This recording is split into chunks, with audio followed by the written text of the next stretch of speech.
Hi friends, మన సబ్స్క్రైబర్లో ఒకరు కామెంట్లో ఒక డౌట్ అయితే అడిగారు. Bro, RRB group D or NTPC మెడికల్లో ఎవరైనా మేజర్ సర్జరీస్ అయితే లైక్ హార్ట్ సర్జరీస్ జరిగితే ఎలిజిబుల్ అవుతామా?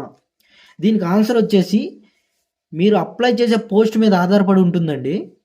ముందుగా గ్రూప్ డి విషయం చూద్దాం. ఇవి safety and field work jobs. For example, A post చూసుకున్నా పనుల్లో బరువులు ఎత్తాలి లేదా ఎండలో కష్టపడాలి. హార్ట్ సర్జరీ అయిన వారికి ఈ ఫిజికల్ స్ట్రెయిన్ ప్రమాదం కాబట్టి రైల్వే డాక్టర్లు సాధారణంగా మిమ్మల్ని అన్ఫిట్ చేసే ఛాన్స్ 99% ఉంటుంది.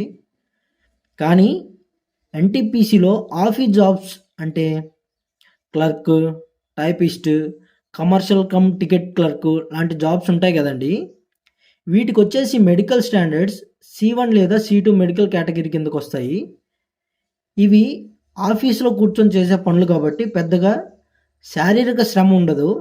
ఇప్పుడు పర్ఫెక్ట్గా ఉన్నారని డాక్టర్ సర్టిఫై చేస్తే మీకు ఈ ఆఫీస్ జాబ్స్ వచ్చే అవకాశం ఖచ్చితంగా ఉంటుంది. ఫైనల్గా సర్జరీ అయిన వారు ఈ 3 విషయాలు గుర్తుపెట్టుకోండి. మెడికల్ టెస్ట్లో మీ సర్జరీ గురించి దాచొద్దు. స్కానింగ్లో అది ఎలాగో తెలిసిపోతుంది. అందుకే నా సలహా ఏమిటంటే మీరు గ్రూప్ డి కంటే ఎన్టీపీసీ లేదా ఇతర క్లరికల్ ఉద్యోగాలకు ప్రిపేర్ అవ్వడం బెస్ట్.